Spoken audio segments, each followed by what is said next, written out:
पिछले वीडियो में हमने जाना कि कैसे ज्ञान मार्ग के लिए भी, ज्ञान प्राप्ति के लिए भी देवी की अनुकंपा ज़रूरी होती है।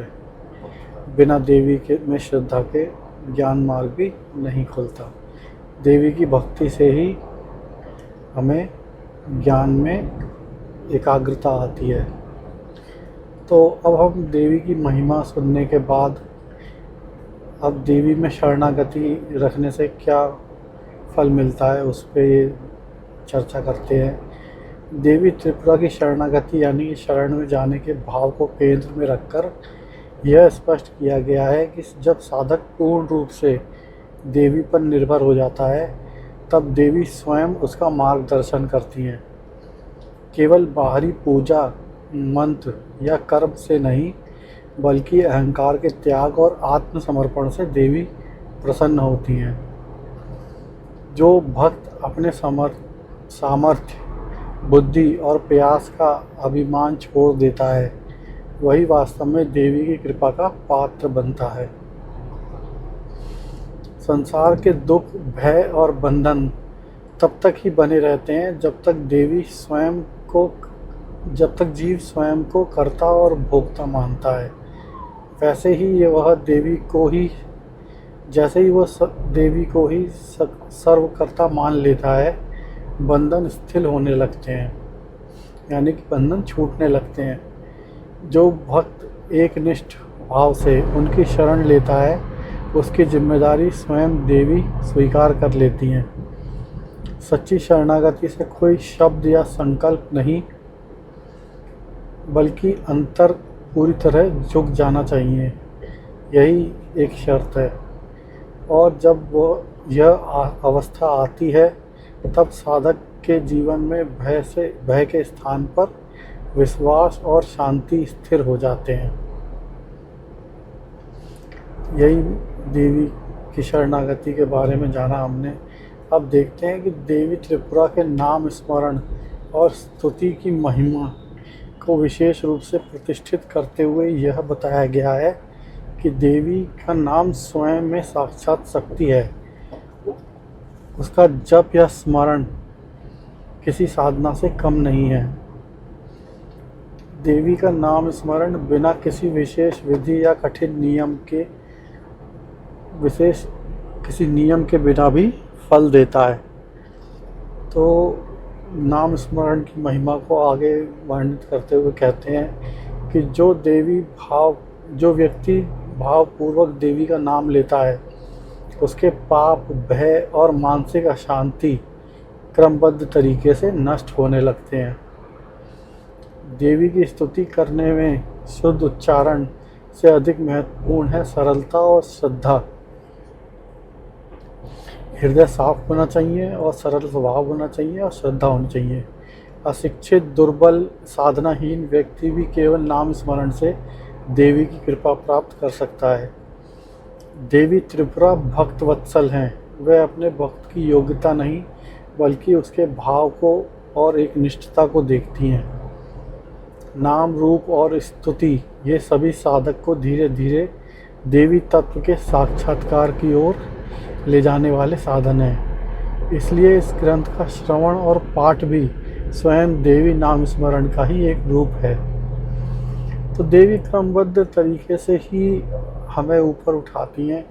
पहले वो जो सांसारिक सुख होते हैं उनको देती हैं, फिर उसके बाद हमें वैराग्य की भावना देती हैं और हमें समझने की शक्ति देती हैं, फिर उसके बाद मोक्ष देती हैं। तो देवी त्रिपुरा की कथा का श्रवण और ग्रंथ पाठ की महिमा को केंद्र में रखकर यह बताया गया है कि केवल देवी की उपासना ही नहीं, बल्कि उनकी कथा सुनना और पढ़ना भी साधना के पूर्ण अंग हैं। जो व्यक्ति श्रद्धा से त्रिपुरा रहस्य का श्रवण या पाठ करता है, उसके भीतर स्वतः ही शुद्धि और सात्विकता उत्पन्न होती है। और यही सात्विकता और शुद्धि जो है आगे चल के ज्ञान बदलती है। यह ग्रंथ मन को सांसारिक आसक्तियों से हटाकर देवी तत्व की ओर उन्मुख करता है। इस ग्रंथ का प्रभाव स्थान, काल, पात्र और सीमाओं से बंधा नहीं है। गृहस्थ, सन्यासी, स्त्री, पुरुष सभी के लिए समान रूप से फलदायी है। कथा श्रवण केवल ज्ञान के लिए नहीं बल्कि चित्त की शुद्धि और भाव की परिपक्वता के लिए आवश्यक है।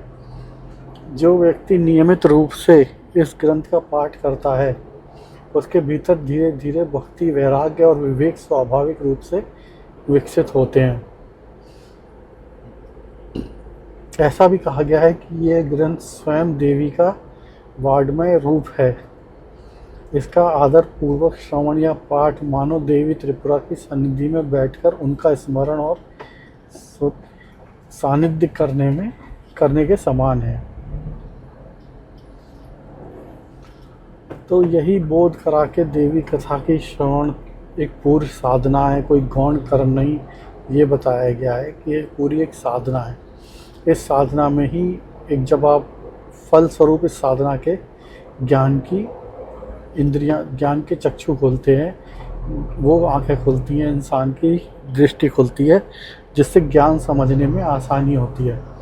तो ज्ञान से पहले देवी में श्रद्धा होना बहुत ज़रूरी है।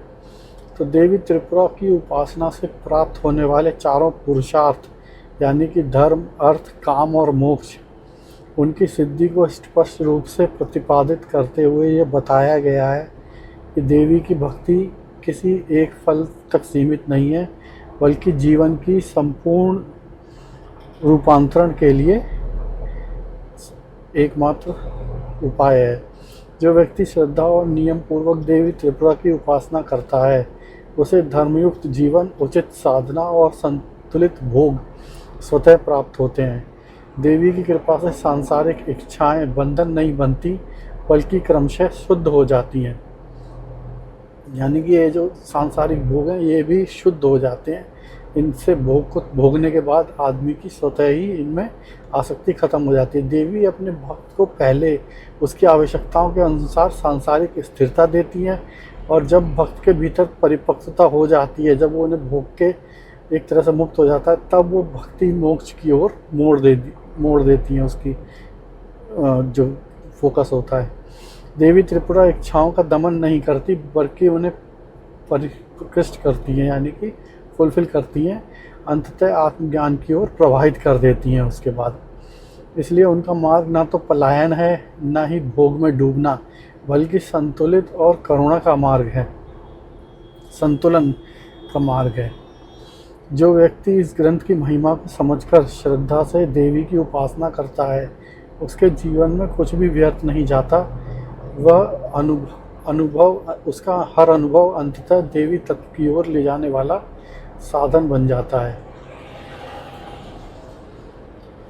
तो यहाँ पे देवी त्रिपुरा की महिमा के बारे में बताया है कि वो किस तरह से हमें एक तरह से साधना करने वाले को सब तरह के सुख देती हैं और सब तरह से आगे ट्रांसेंड करने की भी दृष्टि देती हैं और भाव देती हैं कि वो उनसे आगे निकल सके और मोक्ष की ओर जाए। देवी त्रिपुरा की कृपा से होने वाले आंतरिक परिवर्तन को प्रमुखता से बताते हुए स्पष्ट किया गया है कि देवी उपासना का वास्तविक फल केवल ब्रह्म सिद्धियां नहीं बल्कि चित्त और दृष्टि की शुद्धि है। जब भक्त श्रद्धा पूर्वक देवी का स्मरण करता है तब उसके भीतर काम, क्रोध, मोह, लोभ और भय क्रमबद्ध तरीके से क्षीण होने लगते हैं, यानी कि खत्म होने लगते हैं। यह परिवर्तन साधक के प्रयास से नहीं बल्कि देवी की कृपा से देवी की कृपा और उनके स्वाभाविक प्रभाव से ये होता है। मतलब जब आप देवी के सानिध्य में जाएंगे तो देवी स्वतः ही आपकी जो प्रोग्रेस होगी साधना से उसका आपको कुछ नहीं करना, वो देवी के ही प्रभाव से होगा। देवी पहले भक्त को संसार में स्थिरता और संतुलन देती है, फिर धीरे धीरे उसके मन को असार से सार की ओर मोड़ देती हैं। सच्ची भक्ति से जीवन के दुख अपने आप हल्के पड़ने लगते हैं क्योंकि भक्त की दृष्टि बदल जाती है। न केवल परिस्थितियां, अंत में यह स्थापित किया गया है कि जिस भक्त पर देवी की कृपा हो जाती है उसके लिए संसार बंधन नहीं रह जाता। वह संसार में रहते हुए भी अंतर से मुक्त होकर और निश्चिंत होकर जाता है। तो देवी की महिमा का ये एक तरह से वो है, हम कहेंगे कि देवी की महिमा का ये भी एक अंग है कि हर तरह के सुख और उसको पार करने की क्षमता देवी की साधना से आती है। तो पूरे महात्म्य खंड का निष्कर्ष तो और फल स्पष्ट करते हुए ये भी कहा गया है कि किस ग्रंथ का श्रवण और पाठ मनन स्वयं में एक पूर्ण साधना है। और यह ज़रूरी भी है। जब हम ज्ञान खंड में जाएंगे, ज्ञान के बारे में, ज्ञान देवी का जो शुद्ध ज्ञान है उसके बारे में चर्चा करेंगे, तो उससे पहले देवी में श्रद्धा, जो व्यक्ति इसे नियम पूर्वक त्रिपुरा रहस्य के महात्म्य खंड का श्रवण करता है, यानी कि देवी की महिमा को सुनता है और उनके नाम का स्मरण करता है, वह पाप, भय और मानसिक कलेश से मुक्त होता है। इस ग्रंथ का प्रभाव यज्ञ, व्रत, तप और तीर्थों के फल के समकक्ष है, यानी कि उन्हीं के बराबर है और उससे अधिक भी है कई मायनों में। इस ग्रंथ को पढ़ने या सुनने के लिए किसी विशेष अधिकार, जाति या अवस्था की आवश्यकता नहीं है। स्त्री, पुरुष, गृहस्थ, सन्यासी सभी के लिए ये समान रूप से कल्याणकारी है। महात्म्य खंड का उद्देश्य साधक के भीतर अटूट श्रद्धा और देवी का विश्वास उत्पन्न करना है, ताकि आगे आने वाले ज्ञान खंड के सूक्ष्म और गूढ़ उपदेशों को ग्रहण करने के योग्य बना जा सके। यही महात्म्य खंड का पूरा सार है कि ज्ञान खंड के लिए जो तीक्ष्ण बुद्धि और सूक्ष्म दृष्टि चाहिए, वो देवी की कृपा से साधक में डेवलप हो सके। जो व्यक्ति इस ग्रंथ को अहंकार, संदेह और उपेक्षा से मुक्त होकर पढ़ता है, उस पर देवी त्रिपुरा की कृपा निश्चित रूप से प्रकट होती है और वह कृपा के आगे चलकर साधक को आत्मज्ञान की ओर, सहज रूप की ओर प्रभावित करती है। तो यहाँ पे ही देवी महात्म्य है और देवी की एक तरह से जो भी फल मिलते हैं साधना से, उनके बारे में चर्चा करते हुए हम महात्म्य खंड को यहाँ नमस्कार करते हैं और देवी को नमस्कार करते हैं। अब हम आगे चर्चा करेंगे ज्ञान खंड के बारे में। वो ज्ञान खंड जिसके लिए हमने अभी तक देवी महात्म्य के रूप में, देवी की महिमा के वर्णन के रूप में एक तरह से साधा और देवी में श्रद्धा स्थिर करी, उस महात्म्य खंड के बाद अब ज्ञान खंड को हम सुनेंगे।